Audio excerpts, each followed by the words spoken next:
Talk Shoe. Recorded live. Hello and welcome to the Castle Dracula Horror Movie Podcast. On this podcast, we talk about horror movies, vampire movies, and all-around awesomeness. And this week, we kick off our Dark Shadows retrospective, where we're going to be looking at every movie incarnation of the popular vampire saga Dark Shadows, starting with the lurid 1970 vampire movie House of Dark Shadows. Bear in mind, if you haven't seen today's film, we're going to be talking about from the perspective of horror fans who have. So warning, spoilers ahead. I'm your host, Jason Henderson, author of the Alex Van Helsing series from HarperCollins and the upcoming game Teenage Mutant Ninja Turtles Out of the Shadows from Activision. With me are Tony Salvaggio, co-creator of the Victorian mech comic Clockworks, coming in hardback this spring from Humanoids, and of the manga Psycom from Right Stuff and Tokyopop, and lead singer of the band Deserts of Mars. Say hello, Tony. Howdy.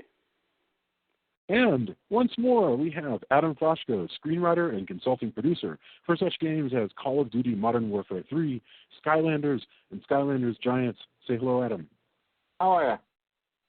How are you? And here, once more, with color commentary and host of her own podcast, Pod Moms, attorney Julia Guzman. Say hello. Present. Hello. I miss you, Julia. I'm in Denver right now. You're in Dallas. Aww. Very strange. Okay. House of Dark Shadows is a 1970 feature-length horror film directed by Dan Curtis based on his Dark Shadows television series. Filming took place at Lyndhurst Estate in Tarrytown, New York, with additional footage at the Sleepy Hollow Cemetery. And in this film expansion, vampire Barnabas Collins, played by Jonathan Frid, searches for a cure for vampirism so he can marry a woman who resembles his long-lost fiancée, Josette, Catherine Lee Scott. So, let's do first impressions, and let's go Tony, Adam, Julia, and then I'll go. So, Tony, what are your first impressions? And I'm really dying to know if this is your first time even seeing this movie. It is my first time seeing this movie, and I haven't watched enough of the Dark Shadows shows. I've seen them off and on, but I've never really sat through a whole arc or anything like that.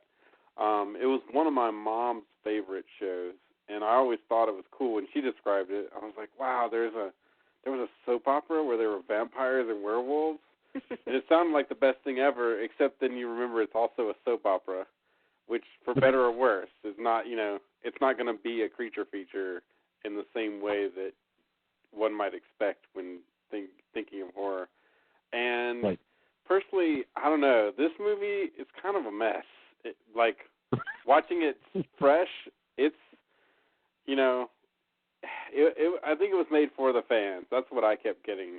And Rain watched part of it, and she's like, well, why would they put it together this way, And I was like, well, they weren't VCRs, so if you want to catch up on all your stuff, then you would have a compilation movie that would, have a lot of the same themes and stuff. But tell me, when you say put it together, you mean like how the fact that they sort of collapsed the whole storyline of the show? Yeah, into a movie. And, yeah. And that was, plus if you were a fan, you could see it on the big screen. That was probably a pretty big draw. But coming at it from, not the perspective of a diehard fan, it really is kind of a messy movie with a lot of what I thought of pretty unlikable characters. But there's some really great bits, too, and so it's not a total wash for me. Because there are some really, really cool bits in it. All right, Adam, first impressions, and I don't know, and we all have to identify early on, are we a Dark Shadows person or not? So lay it on us. Oh, you have to identify. Yeah, all right.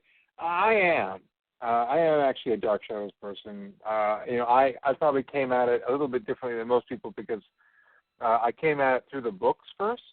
No kidding. They were written by somebody who went by the pen name of Marilyn Ross. It's actually a guy who wrote these. But I found just a bunch of these books, and I was probably, I don't know, maybe 9 or 10 years old, and I started reading these books, and it was kind of awesome because they were all these books, 20 different books about Barnabas Collins, and it was a really interesting way into this world. So I came at it sort of a you can call it a literary perspective, but it's sort of a lowercase L, very much sort of Gothic romance kind of thing. and it was kind of fascinating. And also, Famous Monsters of Filmland, which was a magazine at the time, had a lot on sort of dark shadows, and and as it turns out, actually this picture, particularly the makeup effects that you see kind of towards the end when Barnabas is older, but and I've seen. I think all of the Dark Shadows pictures. I didn't remember this one. It had been, if I'd seen it, it had been many, many, many, many years since I'd even seen it, and maybe not even in its entirety. So I really looked at it with fresh eyes. And I got to tell you, it was very overwrought, I think, is my thing. You can't treat this picture, I think, like a normal vampire picture, because it comes from a soap opera, so you expect a certain amount of the tropes of a soap. But they amped up so many other things, some of the blood, some of the drama. It wasn't shot 3-camera. It was, shot, like a more of a movie of the week kind of picture. And the budget was obviously a little bit higher, actually a good deal higher. And some of the quality of acting was better. But, even when it comes to the story, you were talking about collapsing down sort of the overall arcs of the Dark Shadow series down to this picture. I think using Barnabas, coming back to Collinwood was okay. I know the series kind of started with, there's an accident and someone wakes up in this place, hundreds of years before you're coming in from this girl's perspective, and discovering the world of Collinwood, which is kind of a more interesting kind of way into this world because there's so much going on. I got to tell you, the bottom line is I liked about maybe 3/4 of it, and then the story kind of imploded. It seems like everything got very rushed towards the end. And probably about the third act, it just all began to collapse, and it was not a very satisfying ending.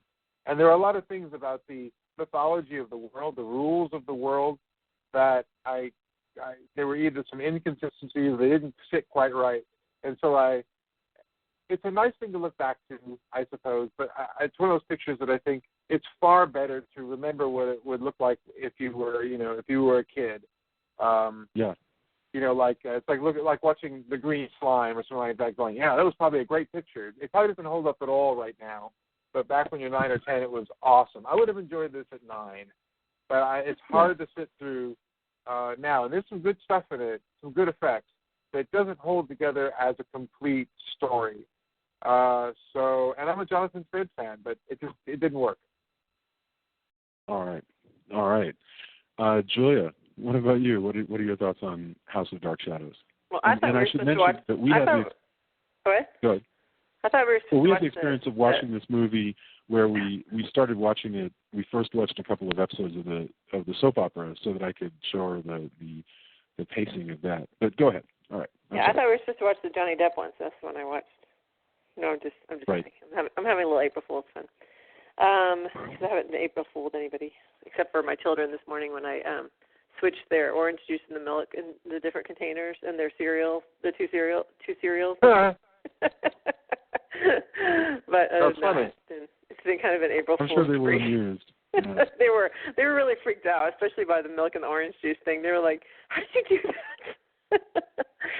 Anyway, no, I thought that the movie was amusing. There was like some entertaining pieces to it, but it had a lot of holes, and it was just very. But as the soap opera movies go, I suppose it's a good one. Having watched some really dreadful prime-time Days of Our Lives episodes back in the day when they tried to make it a nighttime version of Days of Our Lives, this is much better than that. But this is not as good as some of the soap opera movies that I have seen that were of the better ones. No, it's fun. There's definitely some good effects, and then there's some really cheesy pieces to it. But yeah, I've got a lot of holes that I'm going to bring up. There's like questions of like what's going on in this film? I can't wait for that. All right. From my perspective, I'll do this pretty quickly so we can get into it. This is a very strange movie. I kind of feel like what this is so weird, because in a way, so many things happen in this movie, which is clearly a remake of a storyline, of a bunch of storylines from a soap opera, but it plays almost like a Marvel Comics, like What If about Dark Shadows. You know how in Marvel Comics they'll take long-running story arcs and they'll do a What If, and it'll inevitably turn out to be essentially, what if everybody died? You know, what if we took everybody that you know and we show kind of the scenes that you already saw, except for that in the movie version or in this What If version, everybody winds up dead. And I'm amazed at that. You know, I'm kind of amazed at the fact that it's all the same players, it's all the same actors, it's the same director, I gotta believe that it's the same writer, and yet, you know, it's very strange. And the other thing I'll mention, though, is, having said that, as a vampire fan, there are some really cool things here. I love some of the scenes. I love how crazy violent the vampires are. You know, there's some. Oh yeah, they didn't spare the blood. That was kind of. I mean, for a PG movie, the soap opera is this demure, sort of brooding, very slow thing. And Tony, you mentioned, you know, I never had a chance to watch an entire arc.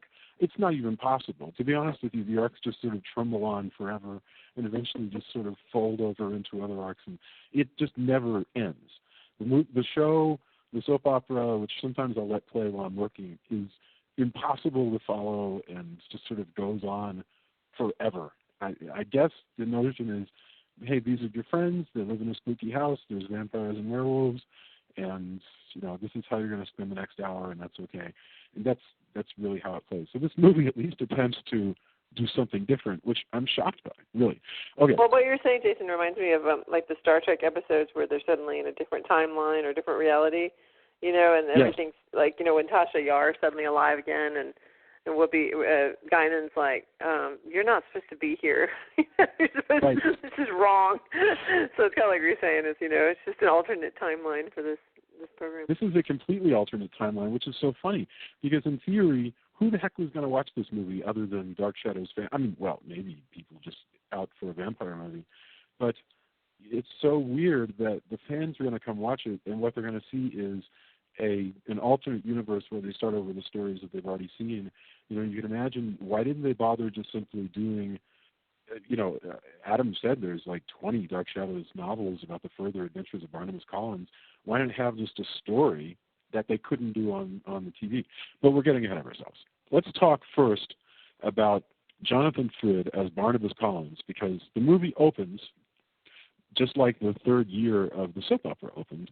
The movie opens with the return of Barnabas, which involves basically creepy groundskeeper Willie. No kidding, groundskeeper Willie.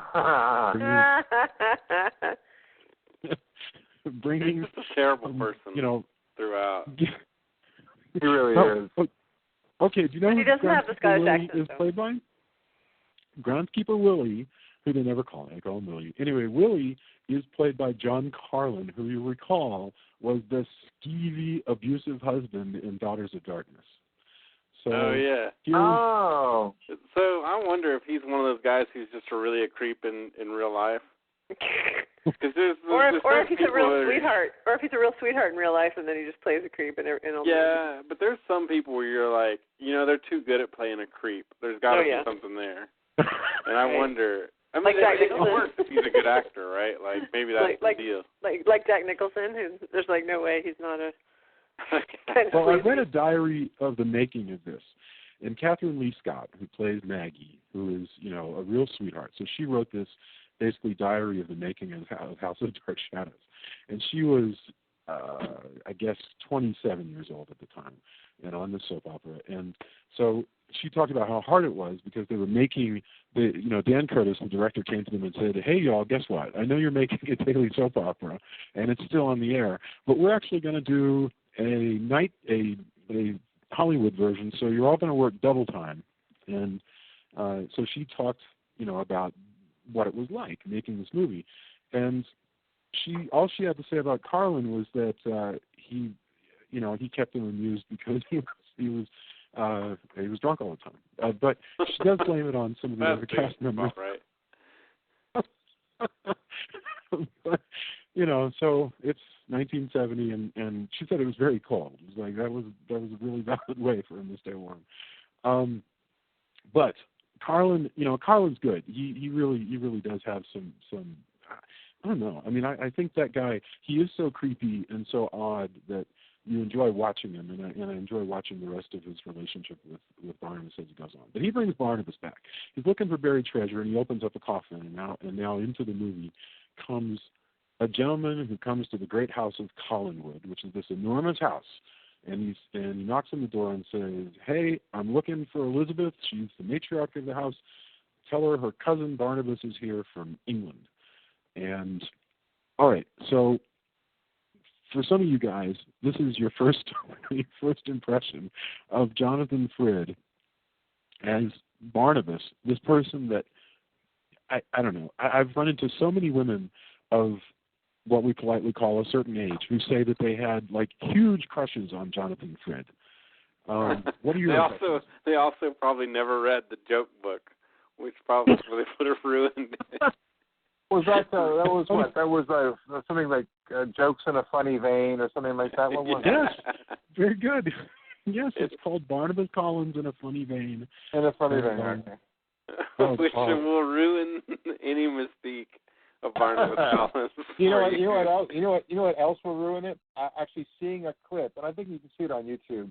You can actually see a clip of Jonathan Frid as Barnabas Collins hula hooping on Bozo the Clown. Oh, that's really? amazing! In his full getup, you're like, well, there's something we have to post. You mean when you say on Bozo the Clown, you mean on the show, not standing on the clown? Not standing on Bozo the Clown, because that would be priceless. That would be double awesome. No, but he's there with his hula hoop, and he's got his cape and his thing, and he's okay. Frid would have had to. But yeah, imagine that he'd have to go to Chicago. Go to WGN, be on the show. He's probably, making the rounds around the country doing interviews. But here you're in Chicago and you're on a hula hoop. Well, okay. So before I talk about what I think about Barnabas Collins, I want to say that the first thing that I noticed is the first hole that I noticed is why on earth would Willie not let go of the coffin lid when Barnabas starts strangling him? Because Willie opens the coffin. And then Barnabas starts strangling him, but Willie continues to hold open the coffin. I mean, it's not like it hasn't opened all the way. He's still holding it. And I'm like, just stop the thing. Because Willie's terrible. That's why. He's terrible. He's paralyzed with fear. We actually watched this scene twice. I mean, that's what's cool. Is right before we watched this movie, we watched the episode of Dark Shadows where this happened, and it was precisely the same. Willie you did? Looking for treasure, yeah, and he goes down and he opens up the coffin and the hand comes out and gets it. It was precisely the same. It was shot entirely differently because it was shot about 3 years earlier on a soundstage, black and white. Well, the only person who's worse than Willie is the kid that they're actually looking for when they're hanging out and discover. That kid is, oh man. If anyone could have bit it. Oh, yeah. Yeah. Well, if anybody should get it early, that kid. The worst. You think? David? I don't know, though. I'll tell you what, and I know there's probably skipping over the question that we've actually been asked, but when he's doing that thing at the later on where he's like bouncing the ball and he's saying what is it? I wrote it down, but I can't. Let's figure out what it was. But he's talking about how if she's alive. If I catch it, she's not dead. Something like that. Yes. Yeah. If I can't find it now. Shoot. Anyway, but that was actually pretty creepy. But yeah, he's a total. Just the kid playing in the empty swimming pool is really weird. Yeah. Yes. Well, all of it. That's the other thing is, I like that Collinwood, the estate, has like an underground crypt and a whole other mansion. Not the one that they live in, but a whole other mansion. The other house, decrepit. Yeah. Like it's this huge sprawling. I mean, there's probably like I get the impression there could be an abandoned skyscraper there too. Like, well, there's the thousands of acres that we have where there's the abandoned ranch and the abandoned skyscraper. Over there's the abandoned village. Next to that's the abandoned ghost town. But we live in this one, 5 acres over here in a not abandoned power plant. Yeah. Yeah, we live. Let me tell you what's on Collinwood. Collinwood. Okay, so yes, you figured it, Tony. That was going to be one of my questions, was whether you guys were able to follow that there are 2 big houses. But yes, okay. So there's Collinwood, a huge cemetery, and a swamp.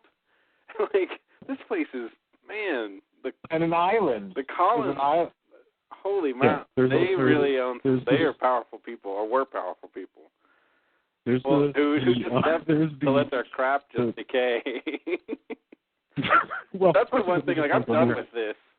That car, we could sell the car. Nope, I'm done with it. Put it in the abandoned car area.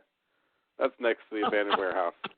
Well, a lot of farms have abandoned car areas true. as well. Except they wouldn't have Jaguars and right. whatever. What are you going to use for target practice if you don't have an abandoned car area? That's true. But I do, Jason. I did want to talk to your first question though about Barnabas. I think that he has a sexiness about him, but I definitely don't think he's very. I mean, he's not attractive. You know what I mean? So I find it really hard to believe that without using a spell, he would get that hot young Maggie Evans to want to be with him. He has magnetism. He has power, and I think also he has. I mean, let's not forget. Look at the target-rich environment that he's in. I mean, the other guys around him are horrible. But they're much more attractive than he is. And the fact is, there sure are a lot of them. That's the other thing that I didn't like about this, is that because it's a soap opera, they have all these characters, and the people watching the soap opera know the characters. But if you're not familiar with soap opera, you're going, why are there so many random white guys that all seem about the same age and have kind of the sandy blonde hair? I couldn't tell them apart. I didn't know who was who at any given point. Yeah, there's a lot. I mean, so we'll get into those in a second. I did want to mention, though, Collinwood has, just so you know about the abandoned areas, you've got Collinwood, which is the mansion. You've got the other mansion, which is called the Old House. You have this new greenhouse and the pool, so the natatorium, which is an abandoned natatorium because nobody swims in Maine. And then they actually do have portions of the house that are time portals that lead to 1795. Right. Where then entire other storylines happen in the 18th century, and and the big house disappears and the old house becomes the only house. So it's ridiculously, there is a lot there. But okay, I just like the idea of them throwing their garbage into the time portals too, just because they have so much that they want to abandon. It would wind up changing the past. I mean, imagine if David got tired of his silly putty and threw it in. Well, they just abandon things. I mean, why not abandon it to the past, out of sight, out of mind? There's actually, I want to say it's either a Simpsons episode or one of those kind of shows, an animated show where I think it's a Simpsons episode where there's a wormhole and they're just throwing out all the crap they don't want into the other across the wormhole. It's really funny. Oh well, sorry. Jonathan Frid is 46 years old. Only 46 years old. To my eye, he seems older than 46. Mm-hmm. He is chasing after Catherine Lee Scott, who is 27. So that's a 19-year difference. Yeah. And first of all, this is not that important, but is Frid wearing, is this a wig, or is this just his own weird hair, or what? Allegedly, it's his real hair, because I remember seeing a whole bit on how he gets made up, and I don't believe that they were putting his hair up and putting a hairpiece on him. They were actually styling his hair in that sort of way with the, it's slightly, kind of has the, the sea waves in the front. It has the sawtooth pattern or whatever it is in the front that it's sort of combed and sprayed into place. But one of the things they didn't do, I don't believe, was put a hairpiece on it. Now get a load of this. In the 2012 movie version, so Frid is 46 and Maggie is 27, all right? That's a 19-year difference. In the 2012 version, Barnabas Collins, played by Johnny Depp. Johnny Depp is 49, and Josette is 24. So there's a 19-year difference between Jonathan Frid and Catherine Lee Scott. But it looks like a 25-year difference. There's a 25-year difference in the 2012 version. But it looks like a 15-year difference. Yeah, and Johnny Depp is 3 years older than Jonathan. Johnny Depp is much better. Johnny Depp is much better maintained. I mean, I don't know if it's just like, he just lives in a, like ice castle or something, but he's very well maintained. Yeah, it's called Paris. Yeah. I mean, it's the magic of probably, I don't know, personal trainers and hormone treatments, and the fact that, that's not going out in the sun ever. Ago. Yeah. Johnny Depp may actually be a vampire. Perhaps that would explain everything. What's interesting is you look at all this stuff, right? I don't have to get off topic, but it seems like looking at all the elements that go into the soap opera and go into this picture and the other pictures that follow, and some are more serious, as you'll discuss down the line. But the thing that struck me with the 2012 picture was approaching it from a comedic sort of not a campy, but sort of a comedic perspective, or stand-up was brilliant, I thought, because there's so much you can actually draw from to sort of to make that funny. But that's not what we're doing here, so this is very serious. Well, it gives us an opportunity to talk a little bit about those of us who saw that parody. Some people didn't like the idea of doing a parody, and so why couldn't you do a serious retelling of Dark Shadows? Well, here in 1970, they actually did that, and maybe they could have done that again and try it again. But this is an attempt at what some people actually said that they wanted out of the 2012 Dark Shadows. Barnabas, the one thing that I'd mentioned, and then I want to move on to the rest of the cast and the early scenes. So Barnabas is in the TV show. He becomes the patriarch, and he gets involved in all kinds of adventures. There's witches, there's a werewolf they got to deal with. There's people that are plotting against the family that Barnabas needs to get committed and stuff like that. And and his being a vampire, frankly, doesn't even come into a lot of storylines. It just happens to be what he does. But here, this is a vampire movie, and Barnabas is just a completely obsessed evil vampire. I mean, he is Except that he's not. Because whenever Julia says, "Hey, do you not want to be a vampire anymore?" He's like, "Yeah, okay." Which I'm just like, really? That's completely inconsistent with the traditional evil vampire who would have said, "Sure," and then somehow use that to just kill her. I mean, really, you're not going to just kill her at this point? I mean, why would what I mean? He's been around for 200 years. Why would he suddenly decide, "Nah, I've had enough of immortality. I'm gonna go ahead and be immortal for a while." Rather just be a vampire and make Maggie into a vampire, and then that's that.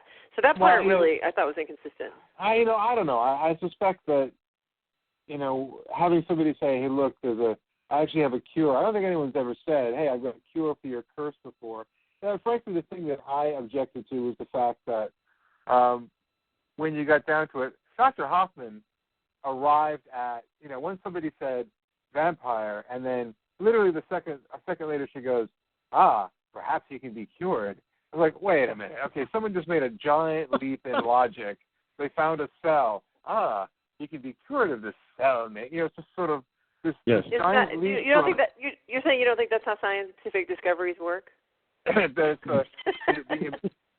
how stories work. I think that's the thing. You're right. That moves like lightning. Yeah. That's right. Go ahead. No. Please, I'm sorry.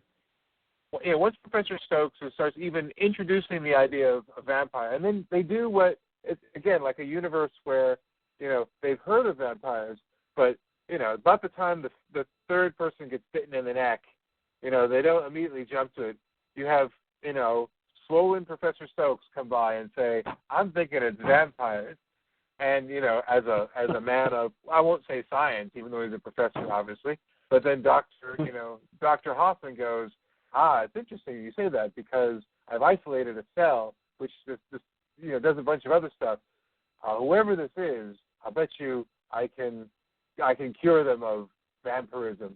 But the leap that occurs between those two lines, the arc of current that has to leap from one node to the other is so vast that you just have to you sit there and go, really? This is how we're kicking this off, huh? So it's there's more than that. Of what? Well, they have this. They do this scene where okay, so first Daphne, whoever the heck she is, gets bitten and killed by a vampire, and so they say, well, she had 2 puncture wounds, and somebody says, well, no human could make those puncture wounds, which I think is a bizarre thing for a person. Oh, also, by the way, yeah, we'll take her to the hospital tomorrow. Yeah, we'll the worst, there. like everything in the worst people. Like, yeah, you know, she did lose a lot of blood. I hope she makes it through the night. Well, you could take her to the hospital like tonight. Now. Or call an ambulance. Like, if you can't drive there, then, you know, maybe an ambulance. She's probably mostly fine until tomorrow. Until they're like, oh, but she's resting now. Well, yes, because she's almost dead from loss of blood, which they say. I'm just like, wow, these people, holy moly. But I do like all the crazy mod fashions. Like the one woman's wearing like, it looks like she's ready to put a space helmet over her robe. It's got this just crazy collar. It's just really. Oh, and by the way, Jason, I think one of the other things, one of my other notes is, you know, when Barnabas Collins comes out, you just see his boots, and I was like, instantly wonder if they cribbed that for that Hardy Boys episode that we seem to talk about. It's funny you mentioned that. So I had never realized until recently how much of a trope Dracula's badass boots are. You know, until I saw this black boot thing start showing up all over the place, where apparently you're saving the awesomeness of seeing the vampire's face, so you show the boots, and they did that in the Hardy Boys. But they also did it with Dracula in 1979, and they did it with this, which is 10 years earlier. So, yeah, I mean, you know, you got to love, you know, this movie giveth and it taketh away, because it has this real sense of drama. It just has too much of a sense of drama. Yeah. Well, also, I like the other thing about Collinwood is, like, you know, when Willie goes to look for stuff, it's like he's in a Resident Evil mansion, which I'm sure they ripped off, like in Resident Evil, because, you know, they were highly influenced by all of this kind of stuff. Yes. Because, you know, he's like, there's a riddle, and there's pulling levers and everything like that. And so I was like, wow, it's like, you know, and yeah, and this is a real mansion. I should mention that right at the beginning, while all this plot happens, it's basically this movie rushes and rushes and rushes, and the big long middle is not so rushy, and then the last act is also rushed. But the beginning, okay, you've got Willie's looking for treasure and finds Barnabas. You got Maggie's looking for the little boy. Willie gets fired, and people and we meet all of these different characters. Are like, who the heck? Why is Professor Stokes hanging out at this house? Why is Dr. Hoffman hanging? Why Dr. Julia? Okay, why is she hanging out at the house? Julia Hoffman. That's right. And who Roger, the heck is, you know? Yeah, who? Like, that's the thing. It's like I totally got confused with who Roger was, and then who Jeff. Like, who the heck is Jeff? Like, all of a sudden they go off and find Jeff. Jeff is Carolyn's boyfriend. Okay, so he's suddenly around and important. The matriarch of the home. It works like this, in case you care. I can do it in like 20 seconds, and then we can all forget about it. But the matriarch of the home is Elizabeth, all right? That's Joan Bennett. That's the woman that we all know from Suspiria, and, you know, she's in a billion movies. I don't even remember her being in the movie. Right. Well, she's there. Anyway, she's the matriarch, and then her brother, who lives in the house also, is Roger. He does not have a wife, but he has a kind of crazy son, David. Then there is Elizabeth's daughter, Carolyn, who is the Marilyn of the show, and she's the hot blonde, and she has a boyfriend named Jeff. And then there's Maggie, who is the governess, who doesn't really do a great deal of governessing, but, you know, and they don't treat her like staff. I mean, Maggie just sort of hangs out. And then there's Julia, who is a psychiatrist, apparently on an endless sabbatical, just living at Collinwood. But a psychiatrist who apparently does like gene therapy, whatever the heck you call it, when you're curing vampirism. In 1970, yes. And there's Professor Stokes, and where the hell Professor Stokes come from, I have no idea. I don't know if he lives in the mansion. I don't know if he comes over every day. I don't know what's going on with him. But and I'm sure there are extra characters around that I didn't even notice. The freaking sheriff is played by one of the actors from the soap who'd already played 2 or 3 members of the Collins family. But there's somebody named Todd. Oh dear, that's right. Yeah, Todd. That's right. That's the one. I wrote that Carolyn turns Todd into a vampire, and I'm like, who the heck's Todd? Right. Well, again, I think this is, okay. Unfortunately, this was really built for fans. I mean, right. Hey, you're going to come watch the movie version, and this is my impression, who knows, if there's a direct commentary somewhere. That scene when she's turning Todd into a vampire, she is like, the cop comes up, remember? She's drinking from him, and then the cop comes up, and he looks around, thorough search of the first room, and then he leaves, but then Todd knocks down whatever he's next to him. So then the guy comes back up, and he goes, she's up here, and it was totally like this Sound of Music homage, I think, because, it was like very much of that, you kind of expect the trumpets or whatever, and then like they've got the flashlights and the crosses, and they all kind of around. I love the scene where they get a bunch of, this is one of the coolest things, I think, is they get all the cops together, and all the cops have all of, like, the crosses and everything. Oh, yeah, right. Like, they convinced the cops to be vampire hunters. Exactly. Right. But then did you notice that they stake her, but after they stake her, she's still screaming? I'm like, aren't you supposed to kind of instantly die when you have a stake through your heart? The instant death thing is like a Buffy. Let's not extend the special effects budget. No, but I just mean, like, if you get stabbed through the heart, are you going to have the strength and lung capacity to continue to scream at full voice? If you're a vampire. It's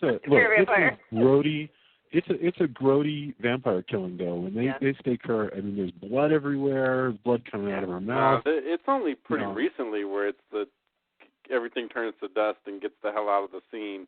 Right. Like thing. Like, it's the 70s thing. Now, the other thing was, a 70s and before things, there's blood, and then there's the sense that you almost wish, and this is a real celebration of the show, of the vampire, story.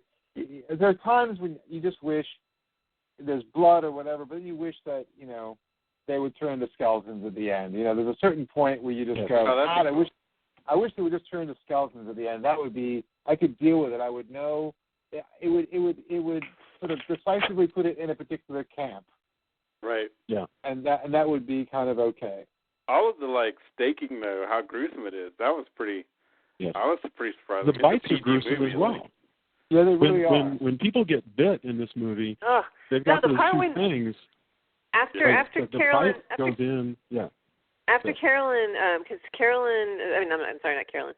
Julia Hoffman eventually, she's curing Barnabas, and then she is obsessed with Barnabas. She kind of falls in love with Barnabas, and she hadn't really realized how serious he was about Maggie. But when he tells her that he wants to marry Maggie, she gets all jealous and decides, well, in that case, I'm just going to give him all 3 vials at once. And the dude turns gets all old. Then he attacks Maggie, and it's the most gruesome scene. I mean, he's like, he's got the old people makeup, and he's got blood all coming out of his mouth, and it's just blah.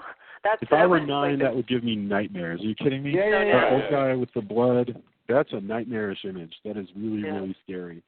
Also they could get away with stuff, the standards and practices. Like, I mean, when she comes up on David after he's been an idiot bouncing the ball around and calling vampires, like, she's in super sheer, she's in full, vampire seductress mode. Of course, he's really young, and so it's pretty creepy. Yeah, I found the line, if I catch this one, Carolyn isn't dead, is what he was saying. Yeah, she's it's super sheer, that, she seduces people, stuff you just couldn't get away with, and I think that was kind of another one of the points is hey, well, we have a movie, now we can do this, this, and this, that we can't do on TV. And that was pretty cool. I mean, and these are some great-looking vampires. I mean, honestly, they're beautiful, but I mean, I have to admit, the vampires, even sometimes Barnabas, are filmed very well. There are scenes where the vampire scenes themselves, the way they move, the weird echo effect of voices, all that stuff is great. I mean, I love all that stuff. So Carolyn becomes a vampire. They stake her, and then we're into, and basically this is the point where the movie sort of goes kind of off the rails because we enter the plot that Joya is referencing, where Dr. Joya decides to cure Barnabas, and then gets jealous, and then Barnabas ages and decides rather than marry Maggie right now as a mortal, he's going to give up on that and get his vampire strength back by attacking Maggie. And ancient Barnabas plotline ends almost. And by the way, when he's like, they already know that he's coming after Maggie, and they still have they know that. They know it for a fact he's going to come after Maggie now. And they leave one guard, and the guard seems to be like writing letters or something. I don't know what he's doing. And I'm like, reading a book, and then so he just comes in and just attacks the guard, and I'm like, that was the lamest. The old guy appears, which by the way is tremendous makeup. I mean, for the time, I think it looks pretty good. It is pretty good. And he shows up through the secret passage that you're going, oh, a secret passage, and then apparently he's strong enough to just choke the hell out of this guy. Yeah. Oh, and by the way, completely choke and kill Dr. Julia too while we're at it. Oh yeah. So. Oh yeah, that's right. But it seems somehow in keeping with the story completely jumping the rails and probably even the shark at this point. Because if this is a celebration of the series and it's made for the fans, I was kind of on board really with everything up until kind of right around just before this point. It becomes enormously frustrating, and it almost is exemplified by the fact that when he takes a bite out of Maggie again, you have possibly the worst effect in the picture and maybe in a series of pictures as he goes from old to young again with sort of the kind of effect. Yeah. And that's right. Did they run out of cash at this point? And it becomes this whole. It's almost as if somebody said, "Look, I know where you're headed with this picture, but we've decided that we need this," and the whole thing makes a sudden left-hand turn and runs. It goes full throttle and then kind of off a cliff. And it's weird because it had a good setup and a trajectory, which you kind of were going with. I was going with it, even though there were holes in it and things I didn't really like. It was okay. I thought there was kind of a weird thing right then too, where when he goes toward Maggie, now that he's killed the guard, he goes toward Maggie to bite her, and she offers herself to him, but she looks really scared. Like usually, they have that look like they've been seduced, like they're like, okay, come to me. But she's like kind of terrified, but she's holding her arms out like, okay, you can have me, but I'm really scared. So that was kind of an odd choice, I thought. I have an open question. Is this a function of the time in the sort of the lineage of vampire stories and films where the old, I know I'm going to open up a wound here. Somebody's going to have a wound about this. I know I do. The old Matheson ancestral reincarnation business, between Maggie and Josette and all that. Is this just sort of a time where this seems kind of fresh? Because I've always it would be fresh, Adam. Actually, it would be fresh because, in fact, that the whole, vampire reincarnation shtick got popular with Dark Shadows, the soap, and didn't even cross over to the Dracula stream until Richard Matheson, author of the Omega Man and everything, wrote the script for Dan Curtis's Dracula. And then that plot gets picked up in like every cartoon version of Dracula ever, and then gets used by Coppola in '92. But before then, it was even used, this whole business of Night. I mean, it's been used all over the place. But I've never liked it. And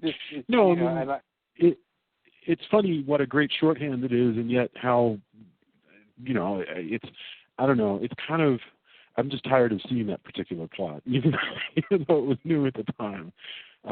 Yes, I Want to Be With You Forever. I mean, that got used in, it didn't get used in 1979 Dracula, but I think it did get used in Love at First Bite. It was just this go-to thing that people liked. I think you're saying it was originated perhaps in the actual show, which would explain why it was probably used here because it worked so well. I mean, I guess it was. Oh, it was in the show. It was absolutely repeatedly in the show. Yeah. Maggie is like the reincarnation of Josette. and Josette got killed. He's gonna marry her on Josette's death anniversary, which again, I'm like, why then did he want to be immortal if that was his whole big plan? I don't know, but I just think that. Well, I mean, I am shocked that they didn't even bother to bring in Angelique, the witch, who killed Josette. And then there's this guy, Elliot, who I forget what he's like a lawyer or something. What is he, Elliot? No, he's a professor who hangs out. Professor, right. He suddenly became a vampire. I missed when he became a vampire. Like that part. Yeah. Did they not show that? Was it supposed to be a surprise? That was a surprise, and actually, I think that worked for me. Believe it or not, that was first time I think I'd seen that. Really was Lair of the White Worm, where the police lieutenant who's supposed to be helping somebody turns out to be somebody who's been changed, and you go, I thought I knew something was going to happen. I just didn't think it was going to be him. Yeah. So in the scheme of things, that actually kind of worked for me. That was all right. Yeah. When we get to the end, basically, it's after Barnabas has youngified himself again, he kidnaps Maggie, takes her back to his crypt, and he's going to have a big vampire wedding, and all of the action is around stopping this vampire wedding. And we wind up with, one hero, the young man, Jeff. It's Jeff. I keep forgetting which is which. If earlier I called Jeff something else, I apologize. Anyway, the young man, Jeff, comes to the castle, and it's basically Jeff and Willie are the only two people left with any ability to stop Barnabas. And Willie was Willie's like the original flip flopper, man. I mean, you can never tell whose side he's on. Yeah, he's a pretty bad Renfield. He plays the Renfield character, but he's all over the place. Yeah, because he's in love with Maggie Barnabas. He's getting beaten. He's getting all kinds of bad things happen. And in the end, it's Willie who is the one who's capable of killing Barnabas. I mean, that was first too. I thought that was kind of cool. Because he's in love with Maggie. Well, yeah, he has this ongoing thing with Maggie, and then finally he's conflicted. I mean, you do get some outward feeling that he is conflicted because he wants to help her and says, but I can't do it. I mean, it's the most sort of inner conflict that you're sort of seeing exposed when he then takes her, to be, married or whatever. He walks her out. The vampire wedding is great, by the way. That whole set where you look down this long staircase, down to this blue fog. This chapel is called. They call it the chapel. The chapel. It's not holy. And you've got two coffins, and Barnabas standing, as the groom waiting for the bride. I think that's great. I mean, that's really honestly a fantastic vampire image. Roger's running around as a vampire now, except that you can see his reflection in the mirror. So I'm guessing I know. It's like he shows up, he gets staked, and there he is in the mirror. I'm like, really? You don't even have the advent of, the John Badham explanation of, the cross falling in holy water, therefore it's, right. and a puddle, therefore it's holy. He's in the mirror. He's right there. Yeah. Maybe it's because he's dead. Well, no, you're right. No, but killing silver bullets being handed out by the sheriff. Yes. Well, again, by the way, this is what Tony was saying. That was what? What did you say, Tony? Well, they go, hey, make sure. They're like, here's a bunch of silver bullets. Make sure you shoot him in the heart. Right. It's no pressure there. He's a werewolf. Yeah, you're not. It's the first time that I don't remember actually in the books or the series whether silver had any kind of effect, except against Quentin Collins, who was a werewolf, and that made no sense. Right. But I didn't really see a lot of silver in the original. I guess the original show. So to me, it just seemed like a weird mismatch. I don't remember.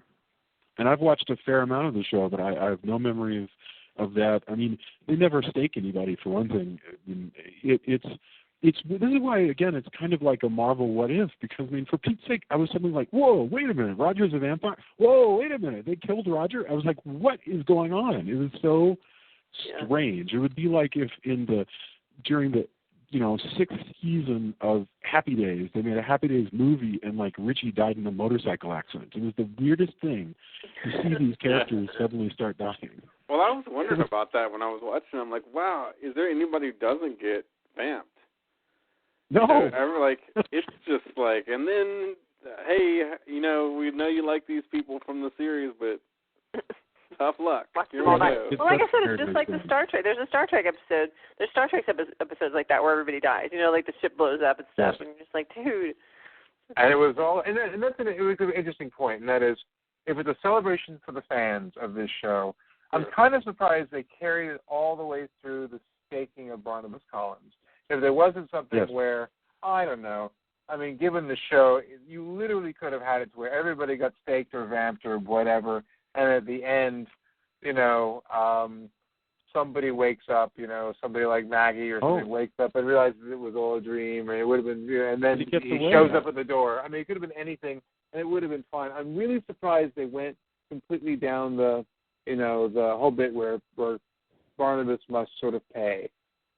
Oh, nobody gets away. If you watch at the very end, you mean that the very end of the credits, all of a sudden he fades a little bit and a bat flies away. So Barnabas at the last minute, and I guess his second heart kicked in and started pumping enough blood. I saw that, and I didn't quite know. I mean, it's one thing to look at Langella's Dracula and you see the kite that we all owned when we were kids from the drugstore taking off, and you can debate about that all you want, whether that was cool or not or whatever. But you go, okay, I get it, and it was actually a well acted bit. In the girl who plays opposite him actually plays that bit very well. Where you go, wow, okay, so he may have gotten away or something else. But you get that there's an after part. There's something else that's sort of unspoken, but it's there. Here, it seemed like it was almost. I don't know what this was. To me, I thought he really, he was staked, he was out, and he may have faded, but I didn't get a real sense that he got away. I kind of had to look at it a couple of times, and I don't know. Is that how you took it? You read it that he got away? That's the way I interpreted it. Is Jan Curtis decided at the last minute to hint that maybe Barnabas got away? No, although I didn't get that either. I didn't get that either. I thought he was pretty much dead. I mean, they really killed him like super gruesomely. It was just horrifying because he's they did a good like, job. It was a great two-handed, two-fisted John Woo kind of couple guys, a guy with a crossbow thing in his back, and then Yeah. Boy, that steak, that's a super steak. That's like the biggest, most gruesome steak I've ever seen. When Willie pushes that thing through Barnabas's back and it comes out, it's this enormous thing, the size of a human heart. Yeah, it was. That was actually really. That was pretty good. I have to admit that it was. But it was really. It was a surprising end. And then I wish he had just, he just taken the Chris Lee approach and just turned to bones. You know what I mean? And somebody could have taken the steak out later and he could have reanimated. It could have been anything, but just, I don't know. It didn't feel somehow right. So, with that, we should definitely move towards our final thoughts on House of Dark Shadows and anything else that may have come up. So, we went Tony, Adam, Julia, and me. Tony, final thoughts and your beginning of the Dark Shadows retrospective. Well, I think, like I said, I not being, I feel like I'm a little bit behind, considering I haven't watched enough of the series other than just to be familiar with it. And so, I think this is really a love letter to the fans, in which case I wouldn't get some of the, subtleties of it. There's still a lot of good things, like I said, like the cops, where they become, hey, now the cops are vampire hunters, and, there's a lot of that. Apparently, if you are a cop in Collinsport, Maine, basically this is just something you get in the police academy as a whole. Well, they still have to convince them. So and terrible cars. I think there's a lot of really cool stuff, but I think to me it's kind of a sloppy mess of a movie, just as a movie itself. There's some cool bits. The soundtrack kept coming back. Like I felt like the soundtrack really, it was definitely 70s. It kind of reminded me of all things of like some kung fu movie soundtracks, like the soundtrack to Five Deadly Venoms. Like some of the cues just felt like that stuff, which was strange. Like, but I kept thinking of those. And although I do wish that somewhere along the way, someone will record a new Wolf in the Distance sound. Because I think this has been used for like 50 years. Like, please, I mean, there's some, but for some reason we choose that one. I don't know. I hope somebody got rich off the royalties from, Wolf in the Distance. But holy moly! But there's lots of cool stuff. I don't know if I would be revisiting it anytime soon or ever, but it was really cool seeing it, and I liked all the bits. When it's really good, it's pretty awesome for a vampire movie. So. All right, Adam, your final thoughts on House of Dark Shadows? Yeah, I think it was really good to see. It definitely is of a time. I think that the thing I would say is it feels like it's an enormously frustrating picture. It starts off in a particular direction, and even with all of its its sort of flaws and things that you as we're looking back at it now many years later, the fact that it makes this sudden turn and it does some things which really kind of violate sort of itself as a story, and it seems very rushed. I feel like it could have been handled so much better, and I don't know if I could lay this on Dan Curtis's door. I think the fact that it was a kind of a movie of the week sort of budget and style, but I guess even more so. I mean, it was it had more blood, more kind of everything. It may have been the producers, it may have been almost anything, but it seems like it starts off on a good foot. And the introduction of Barnabas is good, but it makes such wild leaps, and it resolves itself. I guess it finally resolves itself okay, but there's this period where it just gets so messy, it just becomes a train wreck, that it really becomes ultimately kind of disappointing. And it's not until, I think later films, later attempts, where I guess you're able to sort of kind of revisit Collinwood and Barnabas and kind of get another approach. So what I give it is an A for nostalgia, nostalgia purposes, because Jonathan Frakes, I think, was a tremendous actor who played Barnabas. That was really his thing. And I think he was great at it, and he personified that character. But I think, as a picture, it's kind of disappointing. So it's kind of a C. It's okay, not the worst, but with such a strong kind of start, it doesn't really satisfy.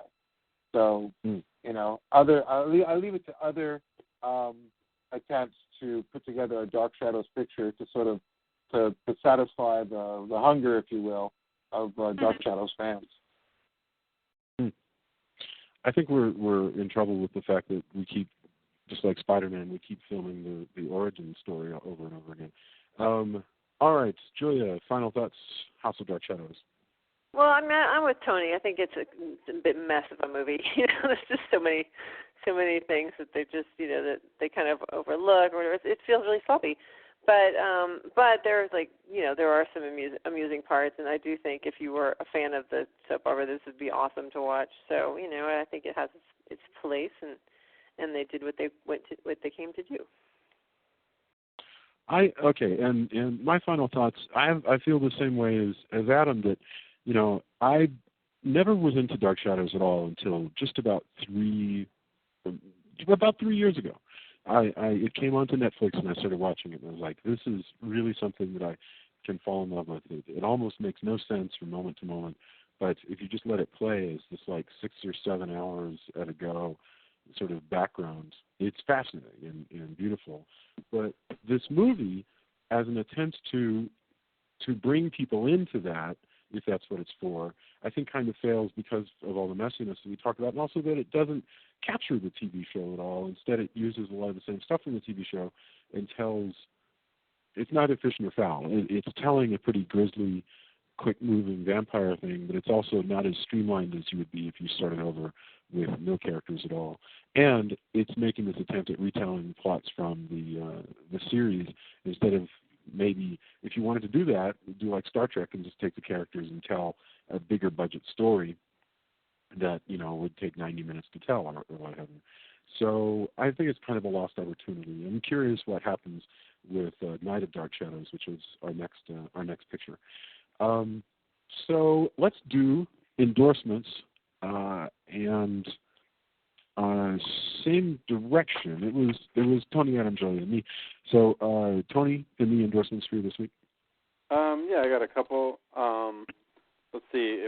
I don't know if we have any people who are in Waco who pay attention to this podcast, but we're actually Deserts of Mars is playing Fast Eddie's this Saturday, and then the next day there's a comic book thing that both Drew and I will be at, the Austin Nerd Cave showcase, which will be, I think it starts at 6, if I'm not mistaken, and I'll post it on the site at Tribe Comics, and they've been really cool.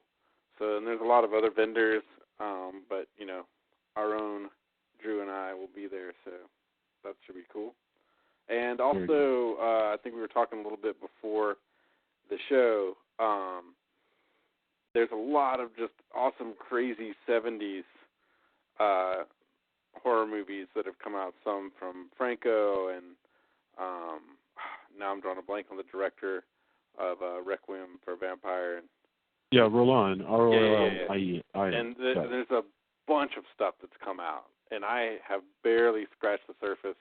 The one I saw the other night was Female Vampire, which is Franco, and his just kind of thinly veiled excuse to have a vampire girl walk around in boots, a belt, and a cloak, and that's about it. And just, make out and have a lot of, softcore, pushing the envelope of softcore kind of sex going on, which is, has its place, I guess, in vampire movies.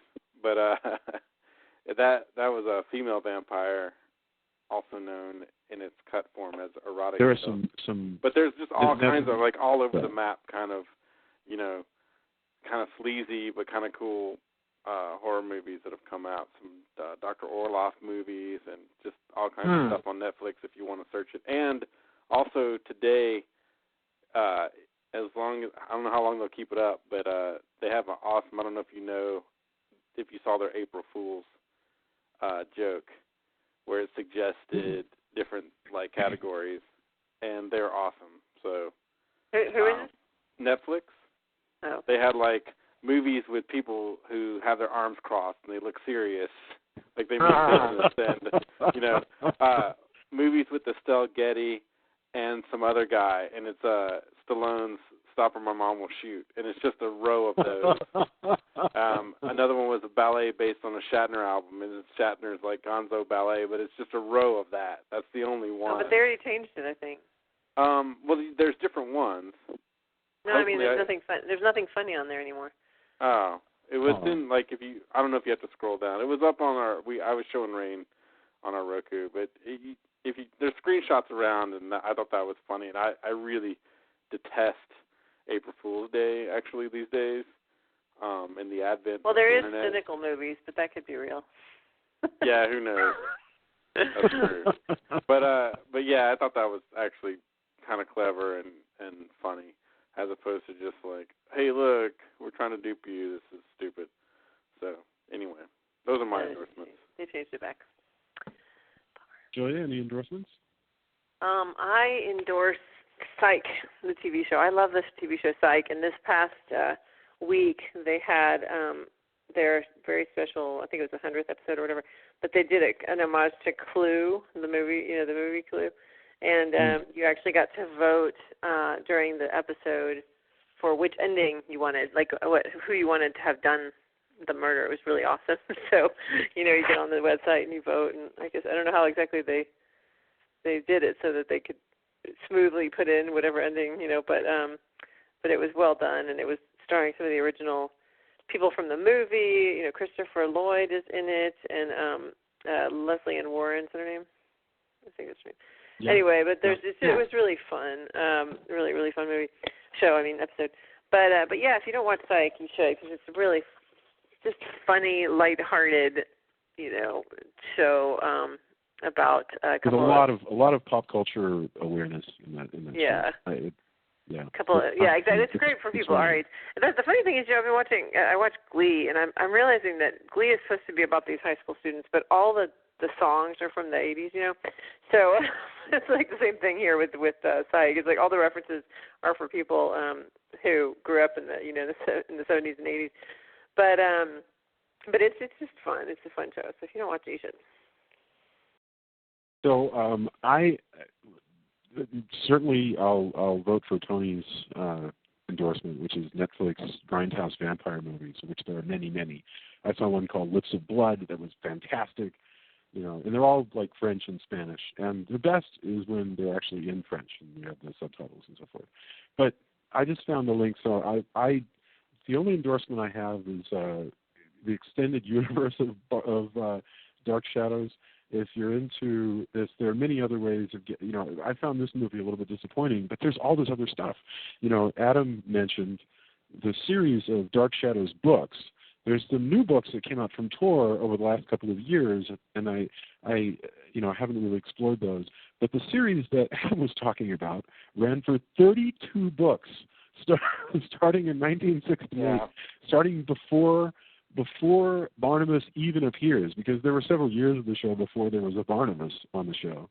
And Dan Ross, who wrote as Marilyn Ross, didn't watch the show. He had like a writer's Bible and just churned out these books, one a month.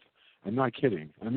It's just, there's one coming out in January 1970, and the next one comes out in February 1970, and the next one in March 1970. So he's churning out these 48,000-word books, and they have I haven't read any of them, but I found this great link to all of them, and I guess I have to go hunting around and seeing if there are any really crappy copies that you can get for cheap. No, you can definitely find them. You can definitely find them. Here's one. Any one of these would make a better movie, by the way. Like number 13, Barnabas Collins and the Mysterious Ghost. A down-on-its-luck ballet troupe holds a performance at a deserted chapel on the Collins estate. Because the star ballerina is found murdered, and her replacement juggles a love affair with Barnabas. Blah, blah, blah. He was killed by jokes from the Barnabas Collins joke book. Yes. Just fired. I no longer want to be part of a world where, in the vein of Barnabas Collins is a thing. Professor Anthony Collins brings this collection of Egyptian relics to Collinwood, including the mummy of King Rahotep, who died more than 2,000 years ago. The woman who found murder and the spent mummy. That's Barnabas Quentin and the Mummy's Curse. I want to see these movies. No, you're totally right. I think Adam came about this the right way, actually. Through the book. That's the way, yeah. That sounds like any of these sound Carolyn, like. Why weren't there like movies of the movie. week of these? Because that sounds awesome. Barnabas Quentin and the Magic Potion, a potion that causes eternal youth. Barnabas Quentin and the Body Snatchers, an alien spaceship lands in Collinsport, and its occupants kidnap Roger and scientist Murdoch Gray, and two of the aliens disguise themselves as the men's pizza places.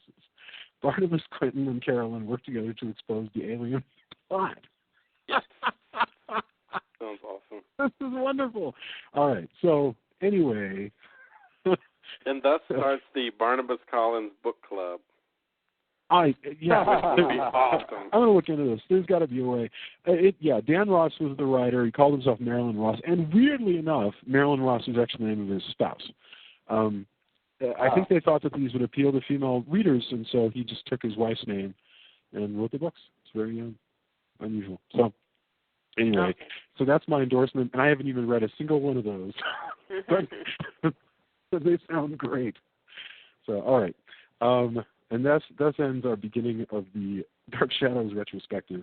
We will be back next week with Knights of Dark Shadows. I appreciate everybody being with us. Please pass us around, like us on Facebook, tell your friends, and we will be back soon. Thanks, everybody. Bye-bye. Thanks, everyone. Bye. Bye. Night.